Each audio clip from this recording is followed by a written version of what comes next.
Select किए हैं उनके बारे में क्या व्यू बनती है। तो फर्स्ट स्टॉक जो है वो है एसीसी।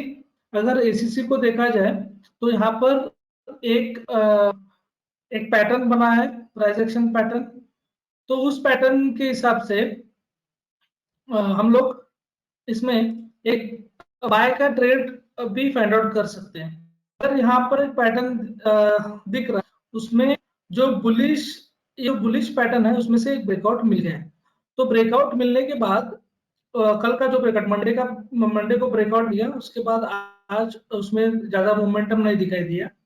अगर वो कल नीचे आता है और ये जो ट्रेंड लाइन हमने ड्रॉ की है वो जो रेजिस्टेंस लाइन है उस रेजिस्टेंस लाइन को टच करके रिवर्सल मिल जाता है। कोई भी अगर लोअर टाइम फ्रेम में अगर रिवर्सल मिल जाता है तो हम लोग एक बाय का एंट्री बना सकते हैं। मतलब यहाँ पर ब्रेकआउट मिल गया, यहाँ से नीचे आके अगर इस ट्रेंड लाइन को अगर वो सपोर्ट लेता है और लोअर टाइम फ्रेम में रिवर्सल मिल जाता है तो हम लोग इसमें एक बाय का ट्रेड प्लान कर सकते हैं एसीसी। ठीक है। सेकेंड स्टॉक जो है वो है जुबल फूड। अगर जुबल फूड को देखा जाए तो जुबल फूड में एक अच्छी बाइंग यहाँ पर दिखाई दी आज। उसके बाद यहाँ पर 570 के आसपास इसमें एक रेजिस्टेंस दिखाई दे रहा है। अगर हम लोग वन टाइम फ्रेम में अगर हम लोग देखते हैं तो यहाँ पर एक रेजिस्टेंस दिखाई दे रहा है 570। ठीक है। आज वो 570 के आसपास चले गया था लेकिन ब्रेकआउट नहीं मिला।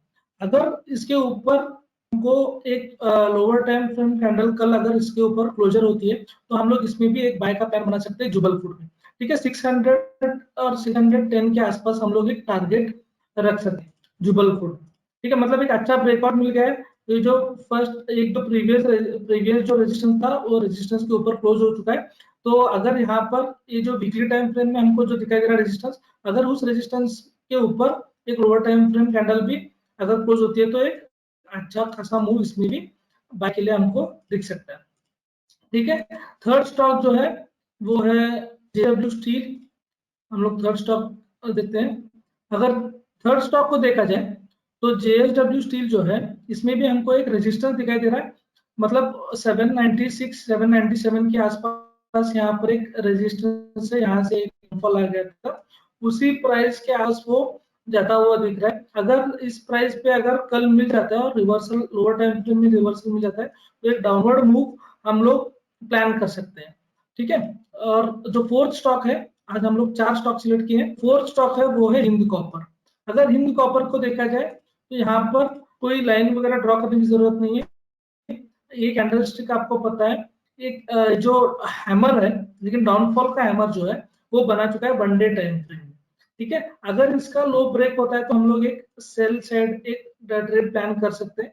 1:1 1:2 टारगेट या 1:1 स्टॉप लॉस टारगेट के हिसाब से हम लोग इसमें एक ट्रेड सेल के लिए इंट्राडे ट्रेड हम लोग प्लान कर सकते हैं। अगर आज का लो ब्रेक होता है तो मतलब 170 का अगर लो ब्रेक होता है तो हम लोग एक सेल एंट्री इसमें एक प्लान कर सकते हैं हिंद कॉपर। अगर देखा जाए तो हिंद कॉपर और जेएसडब्ल्यू स्टील दोनों एक ही सेक्टर को बिलोंग करते हैं, वो है निफ्टी मेटल। और निफ्टी मेटल डाउनफॉल में आता हुआ दिख रहा है। तो हम लोग एक दो स्टॉक सेल के लिए और 2 स्टॉक्स बाय के लिए हम लोग डिसाइड किए। देखते हैं कल मार्केट मोमेंटम क्या होता है। अगर मार्केट पॉजिटिव रहा तो बाइंग साइड के स्टॉक्स में हम लोग एंट्री लेंगे।